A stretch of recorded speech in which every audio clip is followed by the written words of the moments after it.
genuinely need to provide some context for this because I won't include it, but I'm not the editor. Athena is. Actually, the overall context is that we were in agreement that racism is bad, no matter who it's against. Her tune has changed now that we're recording. A liar's cough there. I think Cameron's trying to push an agenda because he is friends with Alex Jones. I can't defend myself against that. I've said that too many times in this pod to backtrack off that bit now. Star Wars, Transformers, Godzilla, animation, whatever else.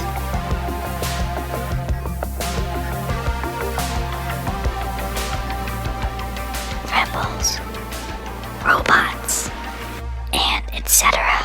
I would always say that it's bad idea to look backwards and just keep looking forward and keep moving forward. But that's exactly what we're doing today. We are looking back at 2024 because it's Starformers Zillimation Night.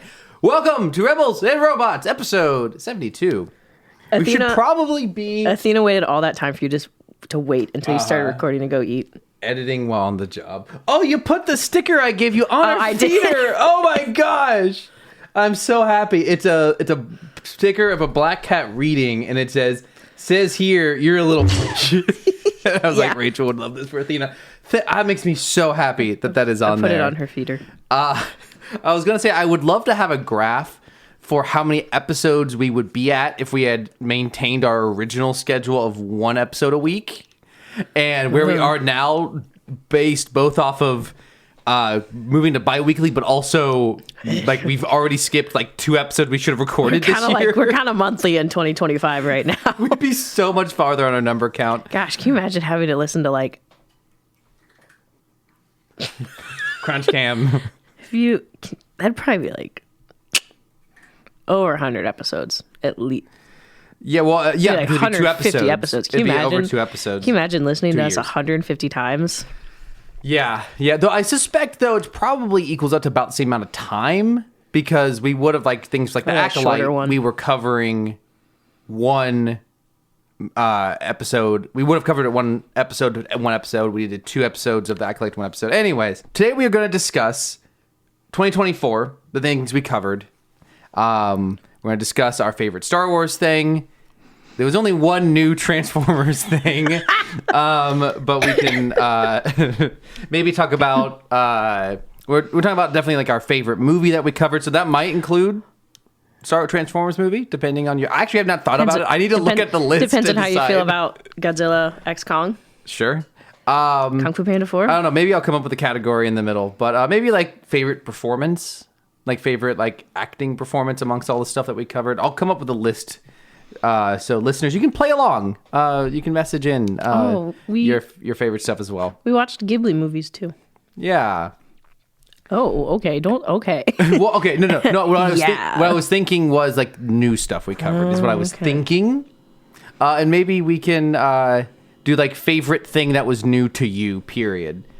But before we get there, as always, we have news and recent thoughts. The other big thing we're going to cover today before we get to our main topic after news is first official Jurassic World trailer. Oh, yeah. Which neither of us watched for some reason. So we'll be watching it live on the pod. I was waiting to experience that on the podcast. That's very, very kind of also you. because I saw a couple of glimpses during the Super Bowl. I was like, yeah, I caught a few clips as well. It looks like Jurassic Park. Do you know, I think this would be very funny. So you texted me.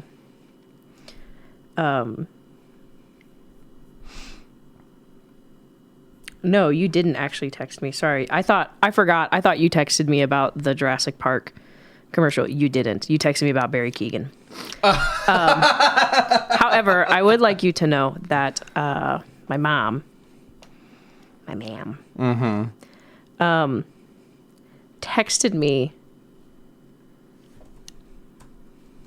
Okay, here's the thing. Sometimes my mom texts me from her Mac, and within 2 minutes of the trailer, did you see the ad for new Jurassic Park?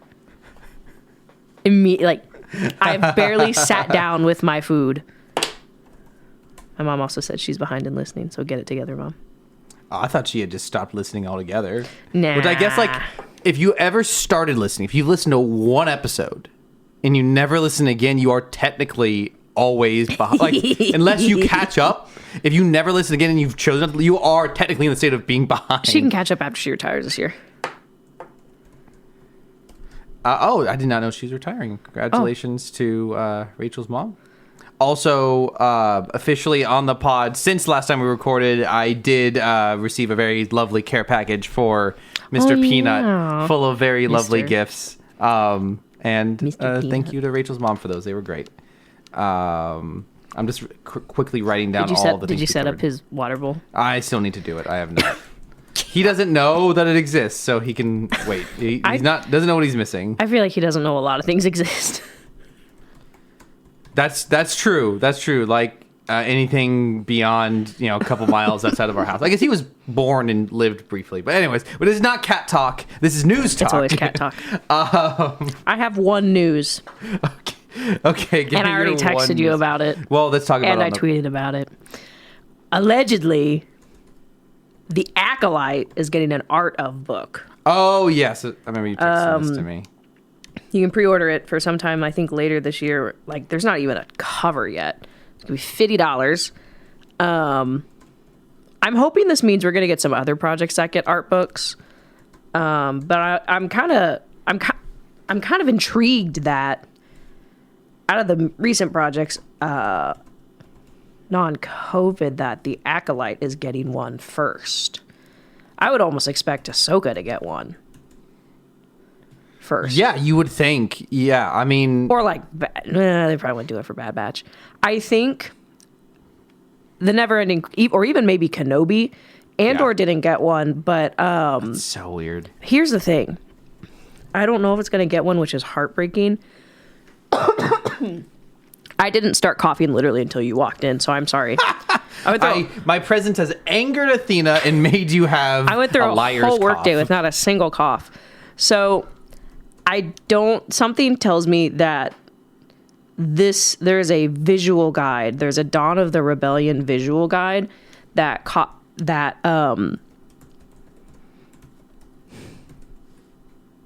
encompasses both Andor and Kenobi. Oh, so I am thinking that's all we're getting. Yeah, man, I gotta say though, those visual guides were dope. My school library had them growing up, and that is a huge reason I know as much Star Wars as I do. That's like, I remember when Force Awakens came out in 2015. It had been 10 years since a new Star Wars movie had come out, and so like, I persist to be somewhat of a Star Wars fan, but I think it had just kind of somewhat. Consider me a Star Wars fan. Like I had I was big into video games. I was in high school. I had a girlfriend. There's lots of other stuff. I had friends to hang out with. I'd gotten into college football. I had other stuff in my life that I was really enjoying. So Star Wars definitely took a back seat. And then when Force Awakens was coming out, and there was Star Wars was much more part of a conversation with my friends. I was making cool YouTube videos about Star it. Wars again. All of this knowledge came flooding back. I was like, I cannot believe I still remember so much of this, mostly because of the visual guides. But it's interesting because this book has a lot of stuff from Bad Batch too. Like, it's got a lot of character info from even Bad Batch. So it's like down the road. But see, you've got stuff about House Organa. You've got quite a lot about Ferric. So something tells me that is. Unfortunately, I feel like this is as close as we're getting to like some additional behind the scenes stuff. But you know what? It's not the end of the world. It is a bit of a bummer because my collection's looking a little scarce. Yeah, I don't think that's true, but sure. Well, first of all, I'm at the Star Wars one. There's a lot of projects that haven't. But you know what's interesting? They made an art book for season 1 of Mando and season 2 of Mando. They've not made one for season 3. Okay, I have successfully compiled a list of everything that we covered in 2024. I'm going to text it to you so you have it for reference during our conversation. Okay. Is that the end of that news for you? Is there anything else? The Monarch season finale was this year? Yeah, I know. Oh yeah, no, we're going to talk about it. I think that'll be fun just to like the things that we forgot that we covered. Sorry, spoilers. The fact that that's the first worst thing we reviewed this year. I'm kidding. I did forget that this section for news does have a new title. News, Woos and Booze. And Rachel, for the... I have the booze right there. Not that kind of booze. For the inaugural rating for this system, the first time, I give that news a woo. I like your love for the art books, and I do think that's interesting that they have not released all these other books. I think it's painful. So I mean, boo to them for not, but like woo for the fact that you, as a piece of news, I think it gets a woo for me. But like, while I'm just so biased. I love Andor. Athena, put in a woo sound effect. Woo. Anyways, you love Andor. We all love Andor. By the way, Caleb has now seen Andor. He's finished it? Yes. Did I mention this on the pod last week? I can't remember. We might have. It's been a while. It's been 2 weeks. That's been a long time. Well, I mean, considering it was like over a month before that, between episodes. But I don't remember if I mentioned to you in person or not, but like, Caleb had told me that he had watched just the first episode. You're right, because when we had played Terraria for his birthday, he was on the 3rd or something. Oh, did he mention that at the time? I thought so, or I hallucinated it. Well, when I had talked to him at some point in the last month, he had told me he'd only watched a single episode. Or maybe you told me that. Probably. But yeah, he was real early. But he said he really liked the first episode, so I was shocked that like the first 2 episodes are like the episodes people have to kind of like get through to kind of get to the part where the show starts rolling. So when he said he loved the first episode, I was like, dude, you gotta like this will be your favorite thing ever. And he said that he really liked it. He wasn't as like totally blown away as I thought he might be. I think he said he was a little underwhelmed by Mon Mothma's storyline. He felt like it didn't really have as much of a propulsive plot as he would have liked. And Caleb, you don't care about the money laundering she's going to embark on? He really hated Cyril. He said he really liked Cyril, like as far as like you love to hate him. Yes, he liked how much of a villain he was at the beginning, and he hated that this main villain, his plot just divulged into him being a loser. I love both of these things. It was just, this is a matter of opinion, and I'm not calling you out, Caleb. I'm just kind of repeating what you said. We're always calling you out. We appreciate the podcast content, but we then had a really fun conversation about like he has not seen a single other Star Wars show. And he was like, well, if this is the best, I don't know if I want to watch any more, is what he told me. And it's hard to disagree with. Like, if you've only watched Andor, it is kind of hard to recommend any other Star Wars show. Is. I said you can probably watch Mandalorian 1 and 2. Because he's like, agree. he said 3 seasons is just too much of a commitment for me right now. It's 4 seasons because you have to watch Boba Fett. You just can't. You have no choice. He's like, then he said that was a deal breaker for him. But I told him you could probably just watch 1 and 2, and obviously we'll have a huge cliffhanger, but it's enjoyable in and of itself, I think. Well, at my friend's Super Bowl party, they were talking about, they're like, man, we don't know anything about a Mandalorian season 4 yet. They haven't said anything. I'm like, I don't think we're getting one. And they were. It's the movie. Well, that's what I said. I don't think we're getting one. We're getting the movie Mandalorian Grogu. And they're like, are you serious? And I'm like, I'm no executive, but I mean, they've said nothing. I think they're at a point where how like in each Marvel arc, they've built up so much that now the next step is to move forward. I think where they're at is they're doing so much beef up pre-rebellion. She is far away, but that is noisy. Athena is currently digging through a shoebox. Sponsored by. We're not sponsored by. Athena, censor that. But I think we're soon reaching a point where the next big project to propel things forward is going to have to be a movie of some form. Absolutely. Like, I mean, I think they're doing all this build up that ends like right before this alleged Dave Filoni's movie between 6 and 7. Like, it's like we're getting to the top and then stopping. It's like, I think the next things are going to have to do that. I totally agree. Or just come out with a new trilogy. Back to news, woos, and booze. Take a shot every time we say that. Here's a follow-up from last week's episode, a little bit of behind the scenes on podcasting. I found the missing episode on RSS. It was never technically missing.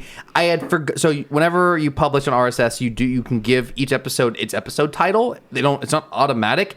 I forgot to give it an episode, sorry, not title, number. I forgot to give it an episode number. So with it being just a null value, it defaulted to all the way back to the beginning. That was not our first episode. So it was on there, but like I feel like that should default to public, like recent. Sorting them by recent, not episode number. So it defaulted. So it was always there. And I figured this out right after I messaged customer service for RSS, and they treated me like I was an idiot. They're like, just so you know, we found it right here. And I was after I had solved the problem. And I told them, hey, just so you know, this is what the problem was. It'd be nice if it could sort by recent. And they were like, here's how you do that. And I found it, and it didn't fix the problem. So they were wrong. Anyways, RSS, I love your functionality. Your customer service responded really fast, as opposed to Vimeo, which I'm not going to talk about. That's a work thing. Just got to vent that a little bit. But shout out to the Vimeo employee who's on Reddit who responded to my message and got the problem solved. That's totally irrelevant, but I think it's funny. Shout out Reddit, sponsored by Reddit. Okay. Another podcast thing. Just thought it was funny. There was two people in between the last two episodes. I didn't think about this until it just popped in my head.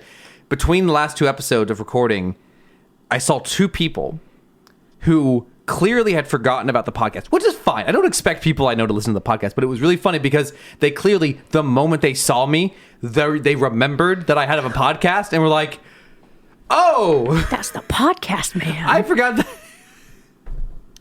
I'll edit this out. It was. No, wait. Was it? It was. I'm gonna forget her name. Who replaced you on the trivia team? Yeah, and her husband. One of them were both. They were like, whose house I was at? Oh yeah, you have a podcast. Because, that was because I was at their house and it was like we weren't too long after we'd started. It was like in the summer, and I mentioned it. And they went, "You have a podcast?" The friend group, and I went, "Yeah." And they pull it up, and someone immediately pulls it up and goes, "An hour and 45."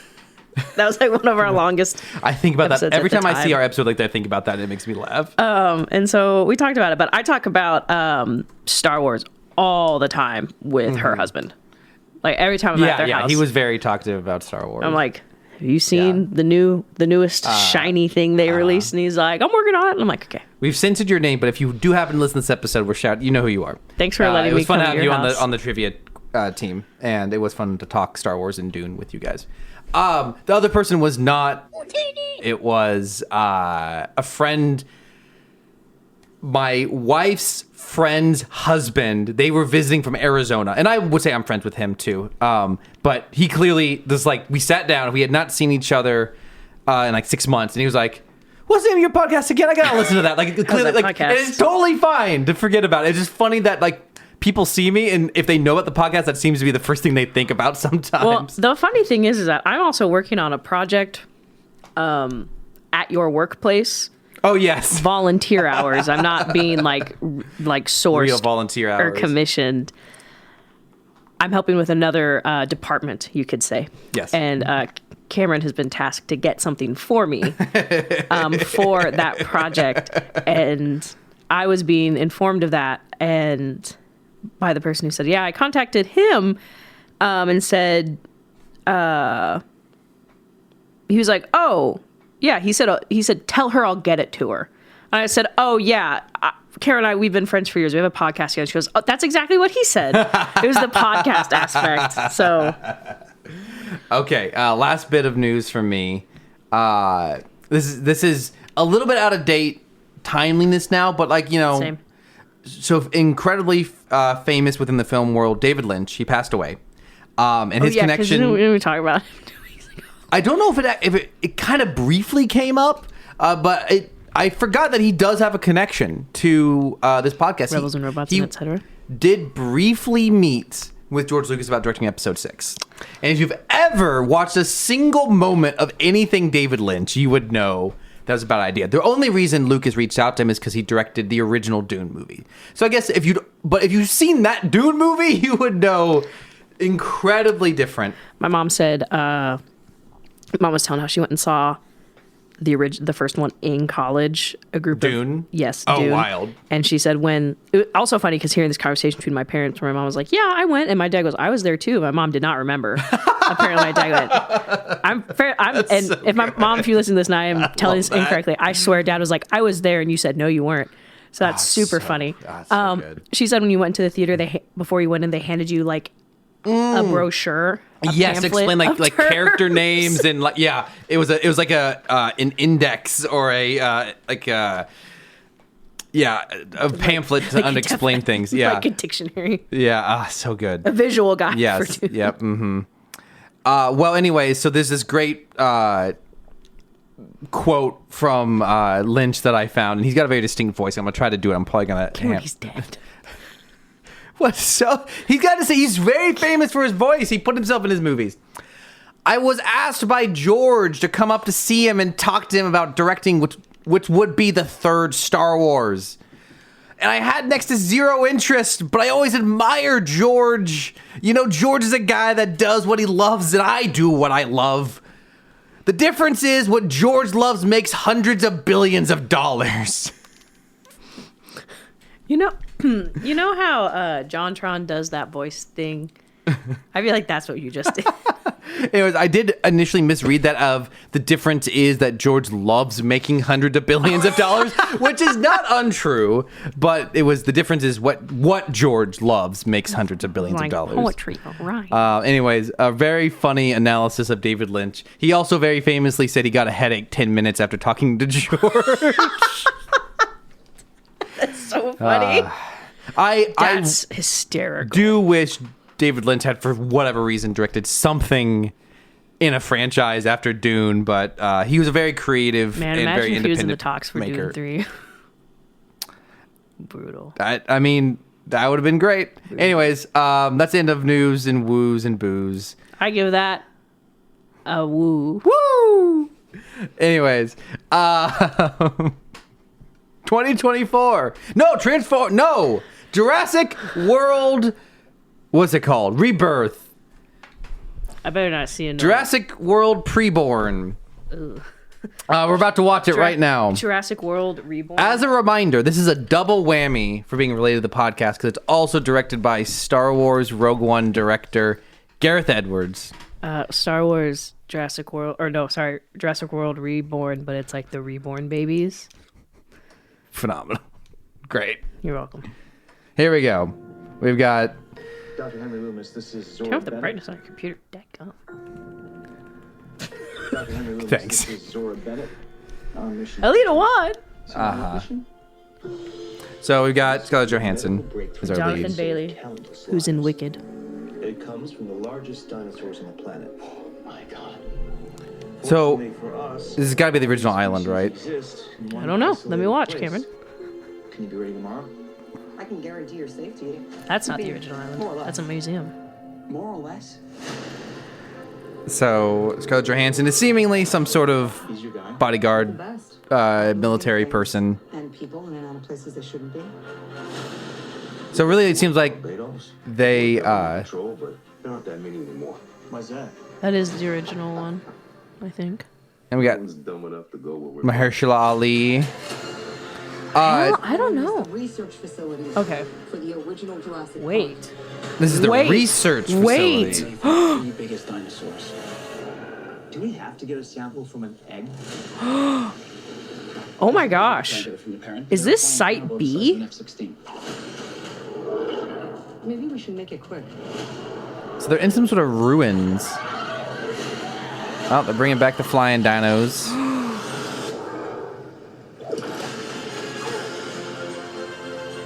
These dinosaurs were too dangerous for the original park. Oh, too dangerous for the original park. The worst of the worst were left here.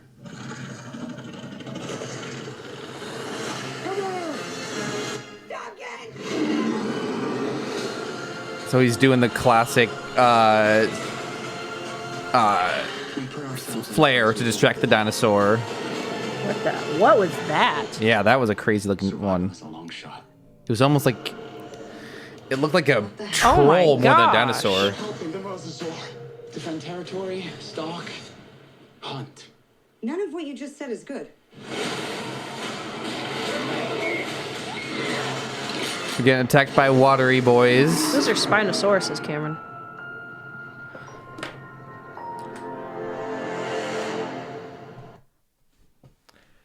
So it looks a lot like Jurassic Park. Okay. So if it's the original research location, is this on? Actually, I don't think this can take place on the original island because of what happened at the end in Dominion. Oh, I forgot about Dominion. Oh my god! If this is a Site B movie, that would be super cool. Because the only one that's been on Site B is Lost World. Mm-hmm. Okay. The one that Michael Crichton had to make because Yeah. Spielberg went, "Hey, we made good money. Write yourself something nice." Unless, so in the chain of islands, there are 5. Okay. How? What's really cool is so they were in ruins. That didn't really look like modern. You know, they were like stone ruins. So the the islands are in the lore. They stand for the 5 deaths. Let me get their full name so I can talk about them totally. It's the so there's Isla Sorna, which is the big one. There is Isla Manticeros, Isla Muerta, Isla Pena, and Isla Tacaño. They're probably all Isla. So they're called Las Cinco Muertes. Sorry, I took German. Las Cinco Muertes, which means the 5 deaths. And so there's kind of like some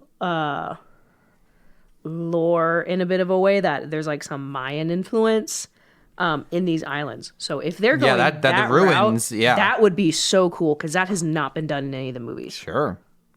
Yeah. You know, That seems very intriguing. I mean, as like silly as it is, I think silly is really the only way you can like actually go with a Jurassic Park sequel.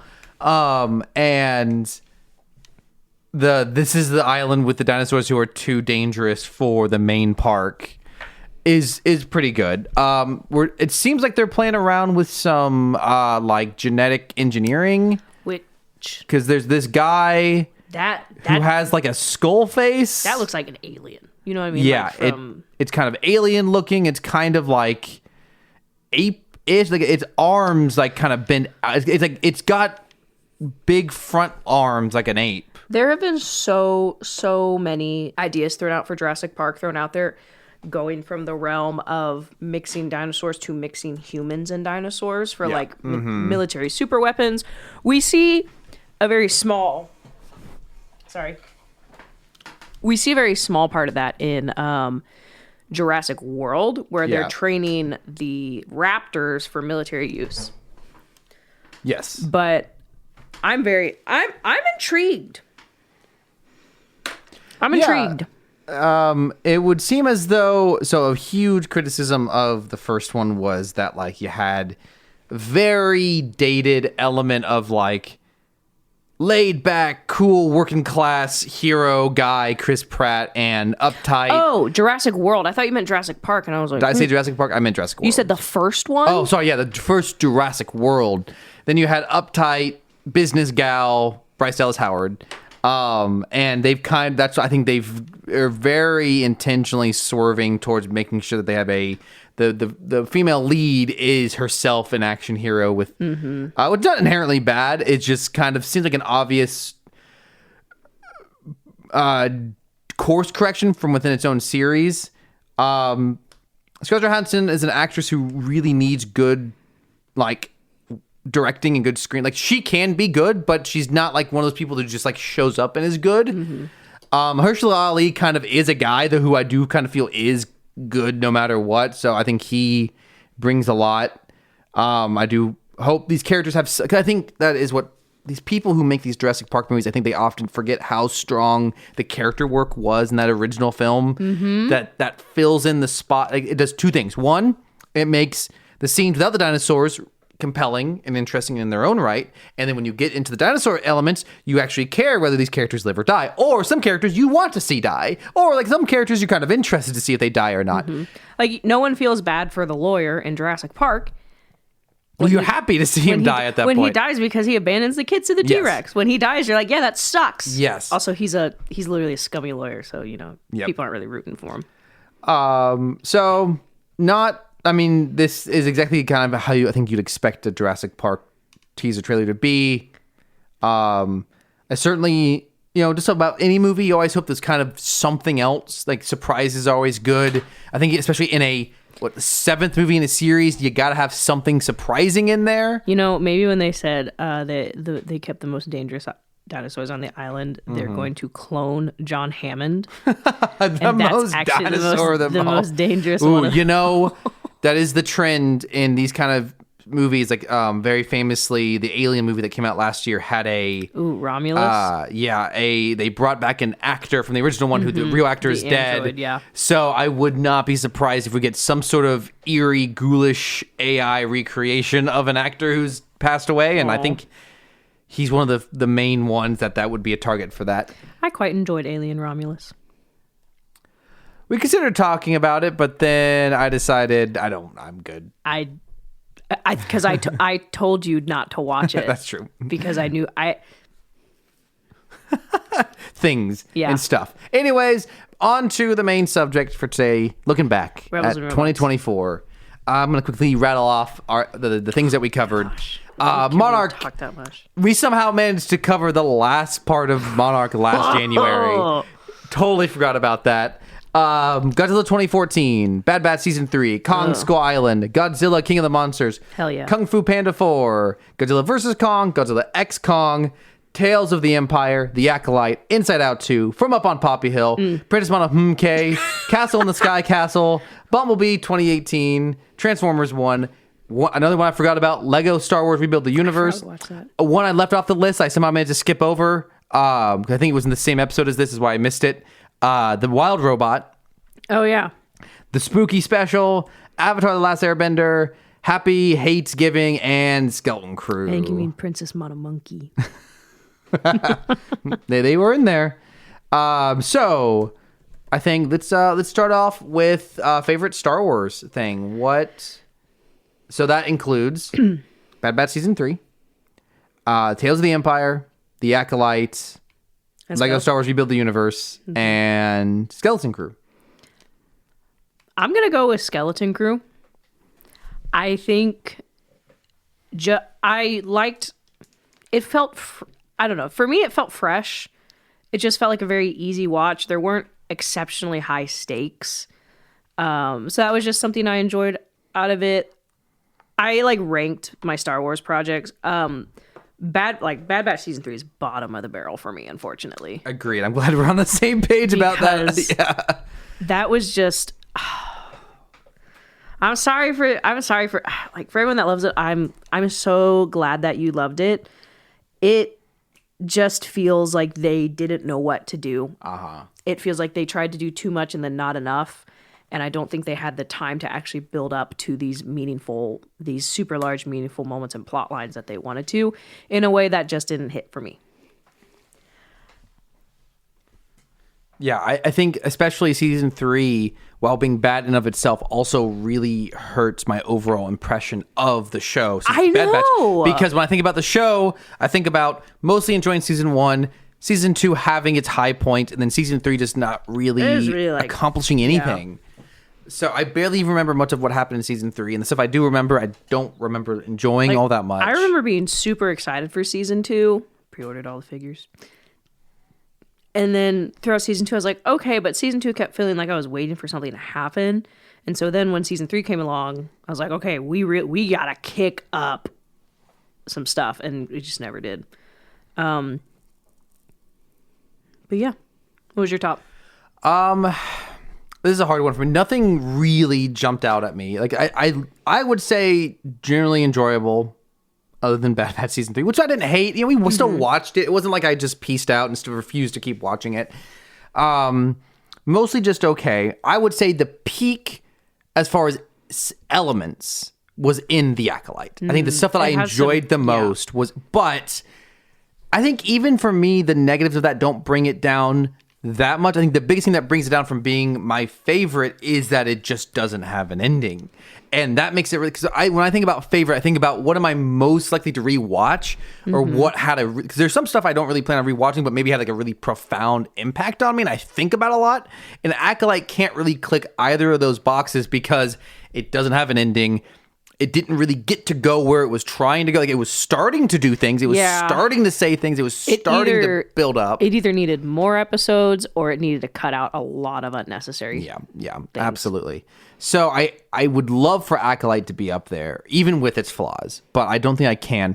I'm thinking about the thing that I'd be most likely to rewatch, the thing that I'd be most likely, and I think the thing that I would like to see more of, not necessarily in the same storyline, but just stylistically, I really think it might be Lego Star Wars Rebuild the Universe. Oh, yeah. Because there's a lot that they can do with that. It's just a lot of fun.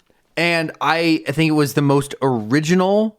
Like, yes, we had lots of Lego stuff before, but I think just going full-blown fan service, it was fan service that also didn't take itself too seriously, but also outside the fan service was genuinely creative. I think I'm really thankful to the Lego movie for really popularizing, if you make an animated Lego thing, you emulate stop motion, because there was a lot of animated Lego stuff before that was just Lego characters, but they're just animated, and they were very like bendy, fluid, and the environments they were in were not really made out of Legos. They were just kind of generic CGI environments. Lego movie made it so that really the expectation now is if you're going to do a Lego thing, you need to have really high quality texture renders. The environments need to be as Lego as possible. And it needs to look like stop motion so that it has this unique gravity and weight and feel to it. And I think that Lego Star Wars is an incredible example of that in the Star Wars universe. And I think if I was to say, what do I want to see more of out of Star Wars, it would just be more creativity like this, whether it's animation, whether it's shorts. Like, I think this is the kind of stuff that, like, this is the kind of stuff you can pump into Disney Plus that feels like it doesn't need to be in theaters, because things like Acolyte and even Skeleton Crew, I way wish more were movies in the theater. But Rebuild the Universe feels like something I loved watching on Disney Plus. Very lighthearted, fun, good use of like kind of middle tier Hollywood actors that you don't see in a lot of stuff. Overall, and I think I would be likely to go back and actually revisit it as well. Yeah, good choice. I think I wanted to. I think now I would love to, if you have off the top of your head, like most surprising thing, whether it's something that was surprisingly good, surprisingly bad, or an element of a show or a performance. It's like, what of all the stuff that we covered surprised you? Of everything? Yeah, just of anything that we covered in 2024. Oh. And I can answer the question first if you want a second. Yeah, to think. I want some thoughts. The beginning of Wild Robot, the first like 10 minutes. Oh, yeah. Because I went in, because the trailer was great. You could also add the trailer for Wild Robot came out of nowhere. Like, really, we did not have really any plans at the beginning of 2024 to cover new animated movies. But that trailer made me think, yeah, this is something that deserves to be on this podcast. And the movie ended up being pretty good. It was fine. But the trailer was amazing, and then I think the only part of the movie that really, other than the beautiful animation, that really paid off the promise of that trailer was that silent first 10 minutes where there was no dialogue other than the robot. And on top of that, there was actual death involved, because it was trying to hammer home the element of, in nature, it's everyone for their own. That first 10 minutes is like, it's what people say about Up. It's a very cliche thing to say, but it's very true. Almost its own excellent short film. And that, I just remember being in the theater just being flabbergasted at what I was seeing. And the movie never stood a chance to live up to that. But that element alone, when I think back at that movie, really elevates the whole movie for me and makes me really glad that we covered it and that I saw it in theaters. I really value surprise. And I don't know if there's anything else. Obviously, the Ghibli stuff always will have surprising stuff in it. Absolutely. I think the second place one would be Big Boobied Grandma and Castle in the Sky would be a very close second. Her and her sons. But yeah, that's probably that's. I'm adding that sure. to 2025's moments. We haven't really had the moments like Athena. we did since the Ghibli stuff. Athena, clip that so I can get a soundboard, and we're just gonna have that. Things that surprised me. Okay, so I have one. It's about Tales of the Empire. Okay. I think I was surprised. Well, it is surprising to me, in my opinion, how flat it was. Yeah. It was just it was one of those things that, you have the Tales of the Jedi, and it's short stories, obviously. But, there's a lot of options that they can choose. And even with the options they chose, it was really just kind of like, okay. Because we see, what's her name? Mora? No. I'm trying to see. I think I've forgotten a lot of what was covered. I think our viewers, our listeners have probably also forgotten. I'm bringing it up. So if you don't remember, Tales of the Empire is a sequel series, like a continuation. They had Tales of the Jedi, which was a Clone Wars-esque animated thing that covered different Jedi stories, and Tales of the Empire, kind of on the flip side, covered various dark side / Empire. So you had like the origin Morgan of Elsbeth, that's who it was. Morgan Elsbeth. You had what happened to. Well, there was really only 6 episodes. There was 2 stories. Yeah, there's 3 of each. You had Morgan Elsbeth, and then you had Barriss, the Jedi who betrayed Ahsoka and the other Jedi during the Clone Wars, and how she became an Inquisitor and then turned around and stopped being an Inquisitor. Those were the 2 stories. So please continue. It was just one of those things where I think on paper they sound good, and just the way it was executed, it was kind of thinking. I was just like, okay, all right, because who knows if they're going to do anything else with Barriss? Like, we actually saw the beginning and like the very end, almost in a way. Yeah. Yep. I liked the expansion of the Inquisitor training. That was pretty cool. Sure. The stuff with Morgan Elsbeth was just kind of like, okay, she got wrangled up in the Empire. That's why she loves Thrawn. That's kind of how it felt for me. So I think it was just surprising to me how it was. I wasn't expecting like absolute cinema. I'm doing the Martin Scorsese thing. I wasn't expecting it to be like perfect, but it was just kind of like, oh, I remember we watched the episodes and you're kind of like, all right, that was okay. Tales of the Empire. I think the other thing, I don't know, surprising. I'm surprising how much I viscerally hated Monarch. Yeah, so that Monarch is very similar to Acolyte in a lot of ways, though I think its scales tip way the other direction. For me, Acolyte, the good stuff really outweighs the bad stuff, even though the bad stuff could be pretty bad in Acolyte. In Monarch, there would be little tiny bits of really amazing stuff, and then just the rest of the time, well, not even really horrible, just bland nothing. But yeah, it's like every complaint for Transformers movies that focus too much on humans. It was that, but times 10, and not a single Pepsi endorsement or Budweiser endorsement. Bud Light, whatever.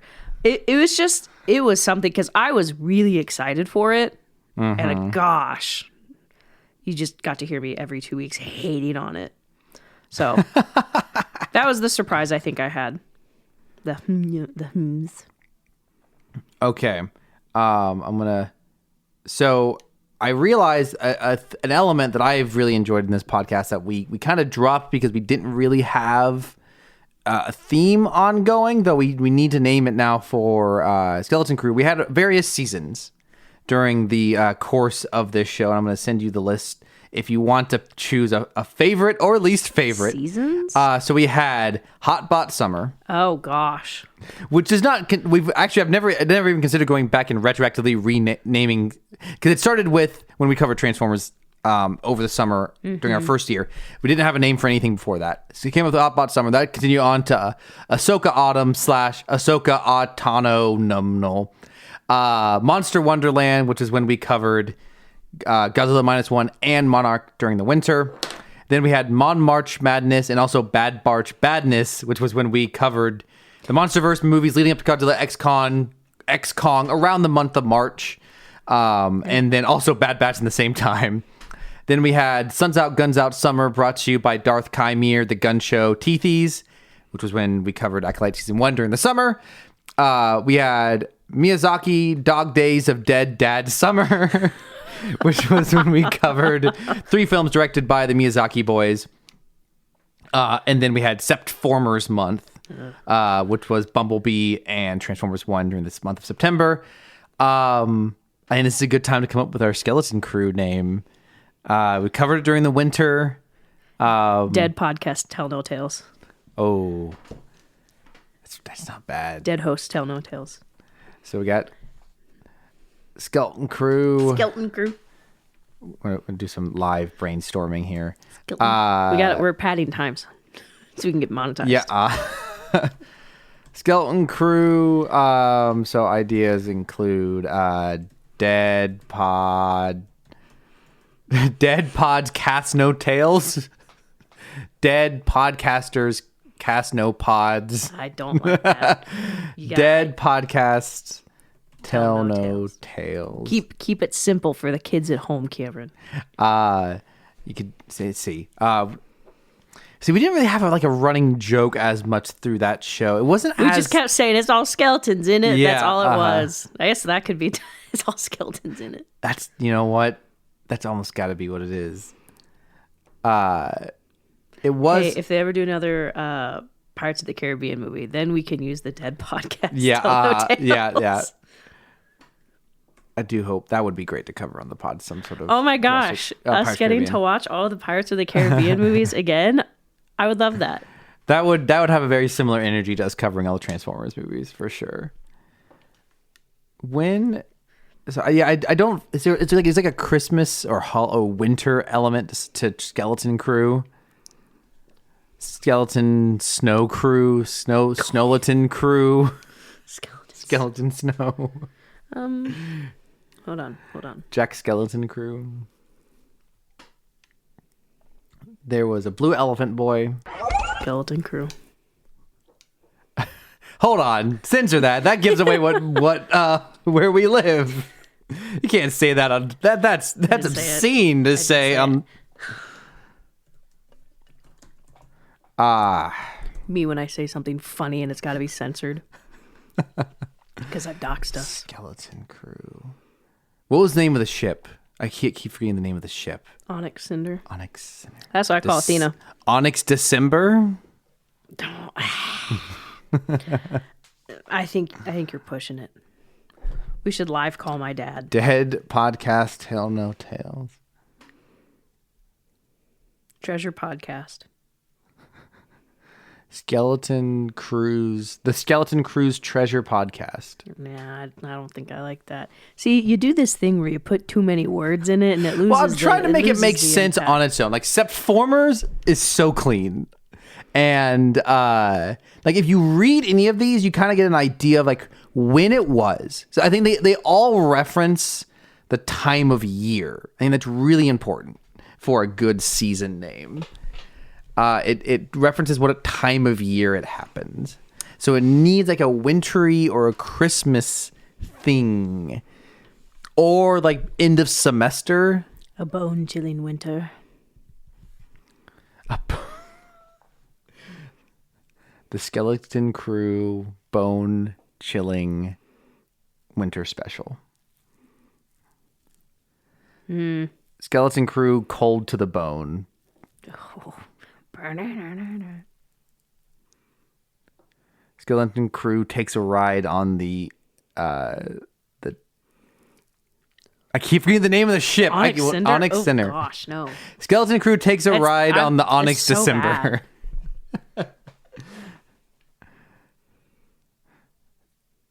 I think we'll need to maybe brainstorm between episodes and come up with one. We're so far past Skeleton Crew now. I can't believe we didn't do this earlier because I'm the only one who cares. But Skeleton. Okay, no, not Star Wars. No, dang it. Christmas songs. I'm gonna do a quick list. White Christmas. The Christmas song. Great. Do they know it's Christmas time? Do they know? Well, see, that's not really famous enough. Do you think Santa visits at Blue Christmas? Oh, that's that. Okay, at-atten's a good angle, I think. Thank you. I was thinking about that. At like a very at-atten Christmas, or very like something like Christmas. a very bony no, a very skeleton Christmas, a very last Christmas. It's a Let it crew. It's a skeleton's life. So dope. The Onyx Cinder Express, Cameron. Oh, that's not. I think I like that because like the Onyx Cinder Express. The Polar Express. What'd I say? The Oriental. I can't believe I said. Whoa, that's bad. Yes. What are you talking wow. about? Okay, I'm writing this one down. Are you thinking? Onyx, Are you thinking Murder on the Orient Express? that's what I was thinking. Onyx Cinder Express. That's so bad. That's whoa. My only concern with that is that I'm trying to figure out if it like. Yeah, I mean, we didn't say Acolyte. Yeah, it doesn't have to directly reference the show's name. Onyx Cinder Express. Take a ride on the. No, that I'm trying. Okay, like. There's the hot cocoa. I'm trying to think of like there's another detail you can add to make it really clear that's like Christmas time, like the hot cocoa thing, or the Golden Ticket. Tom Hanks. skeleton crew. The skeleton crew of the Onyx Cinder Express. I wanted to like make sense on its own, but I guess I want more the Christmas Onyx Cinder Express. Hold on, Cameron, I'm cooking, Cameron. The Onyx Cinder Express to an at-atten Christmas. That's too much. Well, okay, hold on. Because you don't always see Cameron. Number 5. Long. Our Acolyte one was Suns Out, Guns Out Summer, brought to you by Darth Kymir, the Gun Show Teethies. They can be long. How about a Jod Na Wood Christmas? Jod Claws. Skeleton Claws? Jod Claws. You said a very Jod. What did you say? Say it again. A Jod Na Wood Christmas. That's his full name. Jod Na, like Charlie Brown's Christmas. Jod Nana Wood's Christmas special, like he's a celebrity hosting a Christmas special. Yeah, I think he'd do it. On the Onyx Cinder Express. The Jod Nana Wood Christmas special on the Onyx Cinder Express. You know, I can go with that one. Yes, there we go. Good teamwork. This is great. I love it. Do you need to know how to spell his name? Yeah, give it to me. So it's G-O-D. G-O-D. Jod. N-A-N-A-W-O-D. Yeah, but so it's N-A space. No. Oh, that's right. I forgot. It's his full government name. This is so good. Jod Nana Wood Christmas special on the Onyx Cinder. This is great. This is so good. Bam. Done. Phenomenal. Good work. You know, if these weren't so branded, these could just be like Fall Out Boy song titles because they're so long. That's good. That's true. Okay. So what's your favorite or least favorite from this year? Out of the whole... Yeah, well, so not all of them, just from 2024. So that includes Monster Wonderland, March Madness, Bad Barch Badness. I forgot what we were talking about. Suns Out, Guns Out Summer, brought to you by Darth Kymir, the Gun Show Teethies, Miyazaki Dog Days of Dead Dad Summer, Septformers Month, and Jod Nana Woods Christmas Special on the Onyx Cinder Express. So I love all of them. This is a hard choice. This is the most difficult choice I've made so far this episode. Title or like season? Title. Okay. I think I have to go. I think I have to go with Miyazaki's Dog Days of Dead. You know what? That's the right answer. I remember when we came up. That one we also came up with live on the pod. That is an amazing. So good. That was when we had to go. Should we say this? Man, for me, I love them all. The one I remember when I think of these, I think of Suns Out, Guns Out Summer, brought to you by Death Karamir, the Gun Show Katithis. But man, the one when I look at these, that I am like the most proud of, man, but Set Formers Month is so clean, but I'm really going toward Bad Barch Badness. It's just so dumb. It's just because It's Bad so Batch season 3 was bad. It's so stupid, and I love it. But man, Set Formers Month just rolls off the tongue. I do think Mon March Madness is pretty clean. Mon March Madness is really good. That is a great one. But man, but the issue with Bad Barch Badness is it's only funny because we were doing Mon March Madness. Right. So it's by itself, it's not as good. It's because it's sitting next to Mon March Madness and also Bad Barch Badness. But those, as a combo, Mon March Madness and Bad Barch Badness, which we were doing at the same time, that's pretty good.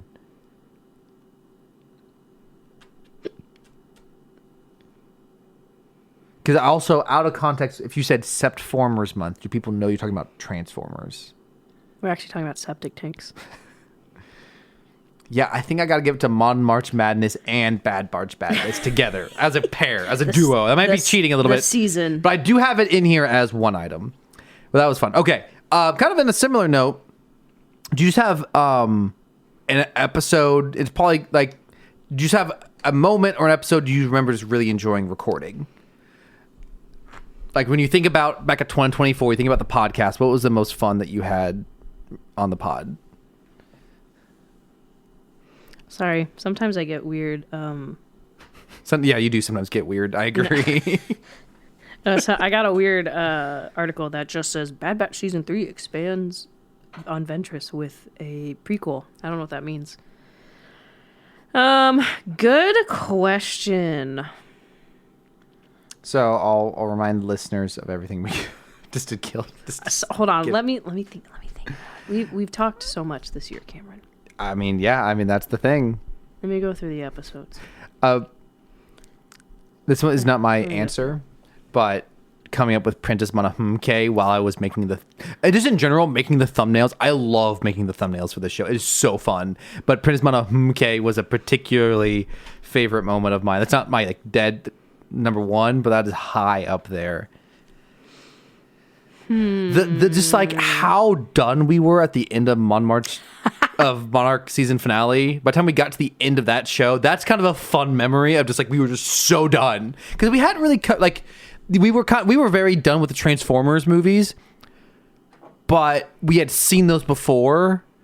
And we kind of chose that. Like, we knew when we started Transformers Hot Bot Summer, we knew what we were getting into. When we chose to cover Mon March Madness or Monarch's Legacy of Monsters, we had no idea. We didn't know how much we would hate it. We didn't know how freaking weird it would be in not good ways. Okay, I think I have two. Okay. I think the one that I think is more fun just because the prep was so fun was when we watched Castle in the Sky. Yeah. Just because we were both blind on that. Yeah, that's true. That's the one that we covered that neither of us had seen. We had nothing to expect and blew me out of the water. I loved it. Yeah. But I think, honestly, when we did the episode with 2018 Bumblebee and we did our Transformers film pitch, I think that was really fun. We like listening to ourselves talk. Yeah, you know what? I had forgotten. That's actually that's probably mine too. We recorded that on September 11th. Great. The Transformers film pitch, that was a lot of fun. I really enjoyed that. That's probably the right answer. Rachel, but what is your opinion? What is your personal choice? Says option. That's the right answer. What I'm saying is I'm going to give a different answer, but if I had thought about that, I would have done that one. Hey, Happy Hates Giving was good too. That's what I'm thinking. Because it was just unique. I love our topic episodes. We don't do it very frequently. I really enjoyed that. It just getting to just riff on the stuff that annoys us. It's kind of like how we started and ended the year almost, just hating Monarch and just hating on just whatever we wanted to hate on. I'm trying to find that episode because I don't remember everything that I listed. That was episode 68. Wild Robot. Oh, thank you. That's very helpful. Okay. I got to talk about 2022, 3 bad movies. I got to talk about knockoff superhero stuff. Oh yeah, we got like really deep on that episode too. That is a really good. Yeah, do you know what? I think that is. Yeah, that I think it because in this year we also decided to like just if it came up, add more of a depth analysis, more of a spiritual element, and that really came out in that episode. I remember. We did not do that for Skeleton Crew. It just wasn't there, and that's fine. That's totally fine. It's not always there. We don't want to force it. We did not do that. Yeah, that was definitely my favorite episode. I really enjoyed that. And because we didn't just hate on things just to hate on things, we brought out things that we dislike seeing because we have such a respect for the medium. We have such a respect for artistic integrity. Absolute cinema. And we want to see good stuff because we believe in it. And yeah, I think that's my my answer. Do you have outside the podcast, do you have a favorite new thing that you saw in 2024? Whether it was a movie or a show? Trying to remember what I watched that wasn't with you. You went and saw a lot of horror films. I did go see a lot of horror films. I think outside the podcast, because so much of what I consume is now on the podcast, probably my favorite thing seen was Alien Romulus. Okay. I enjoyed it. I'm a big fan of like Alien. Yeah, absolutely. The second one's okay. Third, I actually never finished the third one because I bailed 15 minutes in. It gets better as it goes. The third one's weird. Do we want to take a quick aside here? Because I would love to talk about this. Because I'll talk about why I stopped watching it. It's probably not going to come up ever again, so I might as well. Because I did watch it because one of my favorite podcasts, the Blank Check podcast, they covered David Fincher, who directed that third one. And while I don't love it, especially in contrast to the first one, and it's not like, it doesn't have like the exciting tension and creativity of the first one. It doesn't have, I don't even really like Aliens, aka Alien 2, that much, but I respect what it is. Well, because Alien 3 just throws away the ending of Alien 2. Mm-hmm. It's like, oh, the girl's dead. That sucks. Yeah. And I think that, I'm trying to remember why that was. I don't know if it was that they couldn't get the actress back or it was a weird studio choice. The studio was overly involved with that. But the second one is this crazy, huge, innovative action movie, and the third one doesn't really have either of those things. It does have Charles Dance, and he is great. I'll give it that. But the third one, I appreciate that it is still different from the first two. It is this. They're trapped on a planet, a prison planet. I like how it kind of plays around with what happens if other biological life gets infected with a xenomorph. It has some original stuff in it. It has, I think, actually a very strong ending. I think it works really well as what was supposed to be the ending of the trilogy. If you don't know, spoiler for a very old film, Ripley dies at the end, and then they bring her back in 4 as a clone. Yeah. There's a very ominous grinding sound. That's my furnace. Oh. That's unfortunately just going to be in the background for me. Great. Sorry. Also, call back to the early episode of this podcast when I had to run down the stairs and turn off the AC in my house. It was so loud. Well, please enjoy this background hum. ASMR, you're in Rachel's apartment and the heater turns on. But Ripley dies at the end of 3, and I think it actually was a really excellent ending. She sacrificed herself. Mm-hmm. And so it's an interesting film. But what made you drop out? I bailed really early because so she lands on this prison planet and it's all men. Yeah. And there's what I thought was just a really extended scene where they're all grabbing at her and it made me uncomfortable. That's and fair. I went, I'm not in a space to watch this right now. Yep. And I just never picked it up again because I already know what happens. Yeah. And knowing that they just completely make the end of the film pointless by bringing back in the fourth movie, I was like, okay, whatever. But what about Romulus makes it really stand out for you thinking about 2024? I feel like Romulus really paid a lot of, it really felt like, this sounds super like cheesy, like film review. It felt like a love letter to the original one. The practical effects, I thought there was a really interesting aspect of, well, first of all, a younger cast, which is kind of like, oh, okay, but then also like, oh gosh, watching these poor teenagers get like ripped apart. Not fun. That's not fun. But actually, my favorite character was the android, Andy. Okay. He was my favorite character. I hope for the best for him. But I think it just felt like an Alien film. And so I've also played Alien Isolation, which is the video game, which I really enjoyed. I almost punted Athena across the room one time because that game is a stealth game where you play as Ripley's daughter. And like my like daughter, you get lost in a very large spaceship with an alien, and you can't. It's not really a combat game because you can't fight the xenomorph. I was playing in the dark, and Athena brushed against my ankle while I was playing it. Scary stuff. But it felt more akin to Alien Isolation and Alien, which is just what I like the atmosphere. Yeah, I can totally see that. So my number one, I didn't see a ton of like new stuff within 2024. My top movie for the year is Dune 2. You don't need to hear me talk about Dune 2. It's been talked to death. It's great. My number 2, 3, 4, and 5 are movies that we covered on the podcast. Nice. So I'm going to talk about number 6, which is a documentary that I got the pleasure of seeing at a film festival here in town, and it is now on Netflix. Did we go see that? Did you see this with me? I don't remember. What's it called? It's now, they changed the title. It was originally called Evelyn. It's now we did called see that because I said I want to see this film.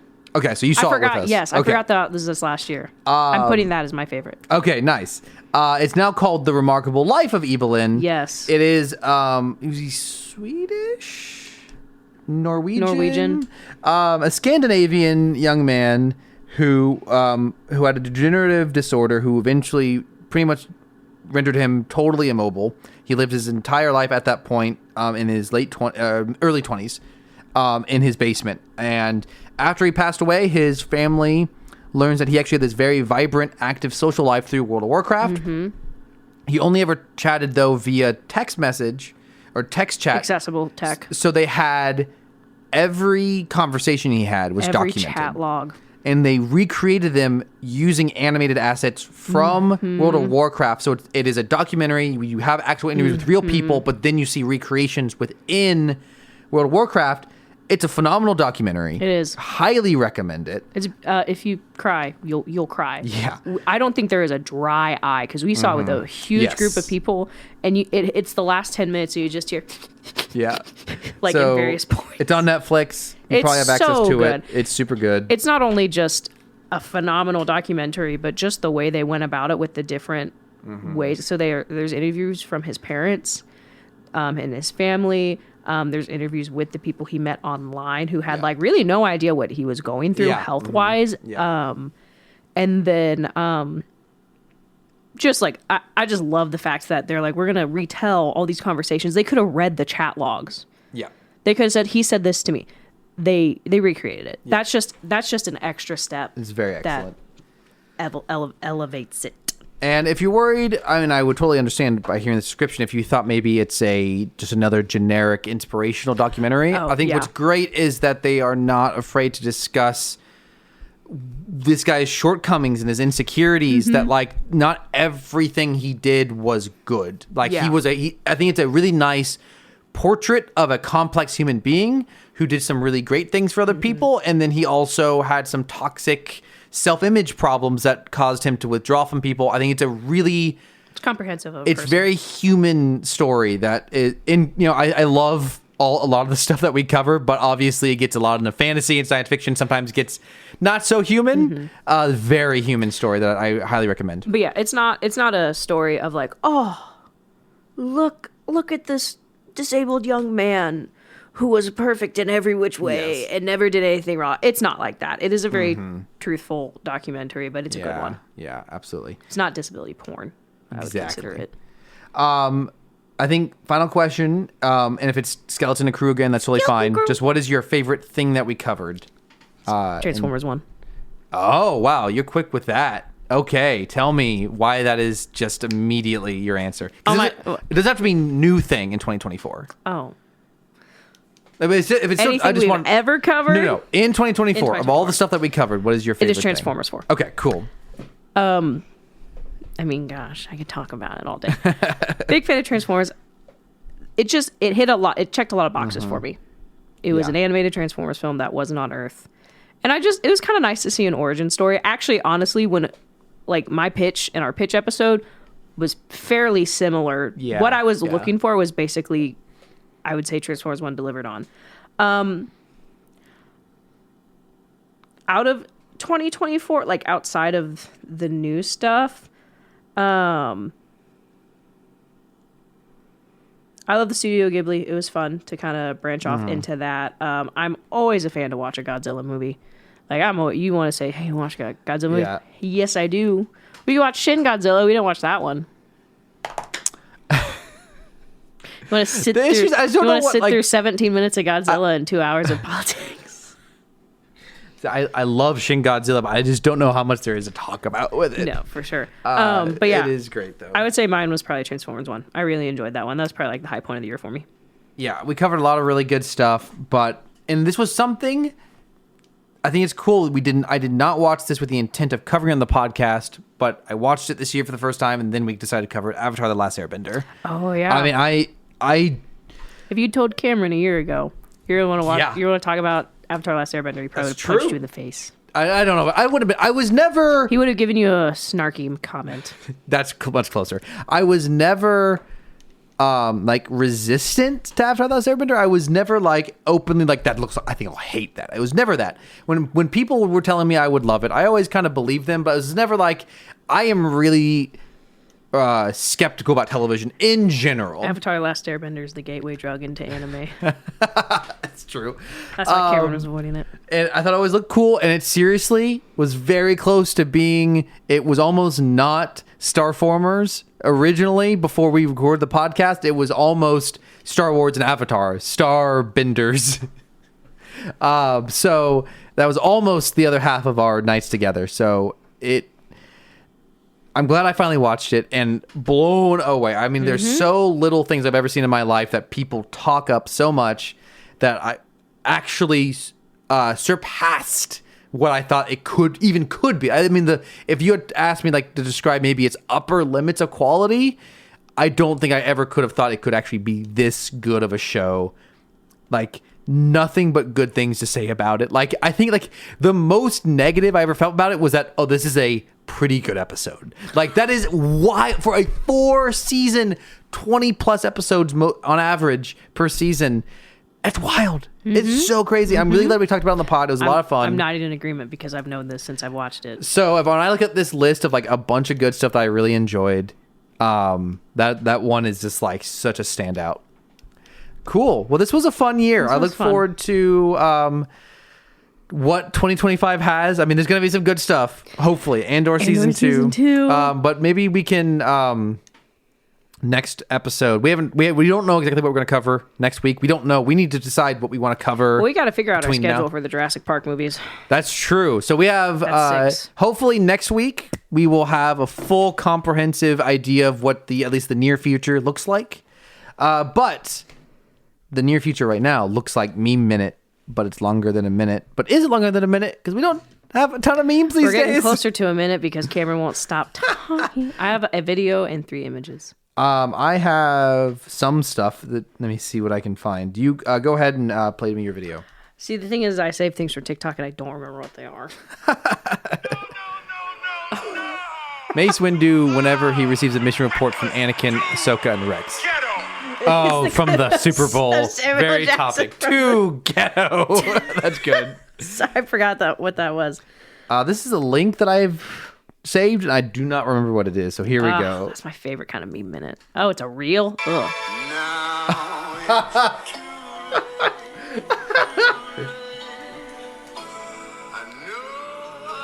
So in the second installment of weird Japanese ads that include Star Wars characters, it is Jabba the Hutt like being serenaded by a sound system. An actual like practical Jabba the Hutt puppet enjoying some Ray Charles.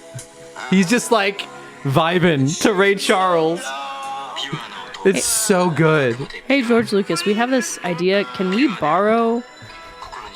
And he sheds a single tear. I didn't catch it the first time. That's so good. Hey George, this company wants to borrow the Jabba the Hutt costume for commercial. Yeah, sure, whatever they want. Yeah, that 90s, do you know what this almost certainly is there was this weird period in the 90s when he was both simultaneously doing the special editions and making Phantom Menace. He just needed money. He's like, sure. And so Star Wars was really weird in the 90s. It was crazy. We might need to do an episode on that sometime. Will it make me money? Yeah, they're going to pay. Give them the costume. All right. I don't speak Japanese, but it's okay.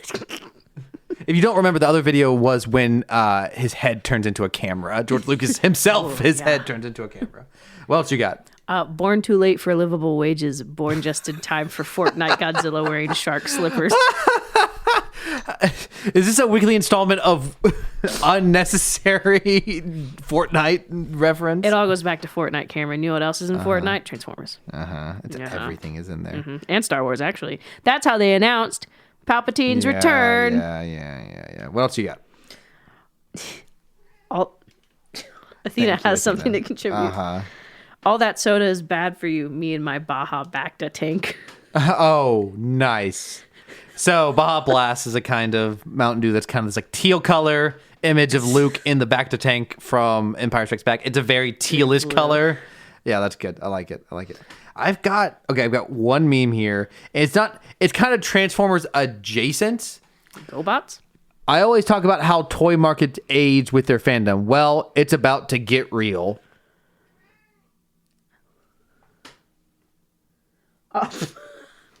They're canes for Gundams? For like different Gundams, like mechs, like Japanese mechs. So it kind of felt like Transformers-ish. This is my last one. Never forget who is there for you at your lowest. There's a picture of a man walking on a beach with a sunset and just a JPEG of Shin Godzilla with not even the white taken out from it. And it's kind of like before he's fully evolved when his arms are real tiny. Good stuff. You got anything else? That's it. That's it. Well, we're skimping on the memes. I went back to school, so I can't find memes as much anymore. Yeah, you got to do homework. I do homework. I have been not doing Instagram this month. Oh. And I've noticed. I've sent you a lot of funny stuff. I'll take a look at it. And I have discovered that they have games on YouTube, the YouTube app. I've been addicted to. Got recently. Games on your YouTube? I'm trying to think. Is there anything compelling in that realm of what I've... No, not really. Okay. As always, thank you to Caleb Jacoby for our intro and outro music. Props to Rachel for our artwork and Twitter account at Rebels Robots Pod. Props to Camera for our Facebook and our Instagram. That's it. And I've set the Instagram quite a few things. Oh, that's interesting. Okay, I'll look. Props to Athena for probably editing this. I don't know. We'll see. Hopefully she censored out all those names we said at the beginning. Otherwise, we might have some unhappy friends. And our locations. Yeah, really. Give us something to read on the pod. Leave a review, tweet, or DM us memes or opinions. Let us know what you liked in 2020. I know kind of past, like, what annoys the crap out of me, a quick soapbox here, is that, like, outlets start posting their top stuff of the year in early December. It just annoys me because, like, there's still stuff coming out. Yeah, like that should be firmly in, like, late December, early January. Because, like, what do you talk about in January anyways? This is Cameron Rachel signing off, reminding you that Jod's middle name is just Nah. Good night, everyone. Good night.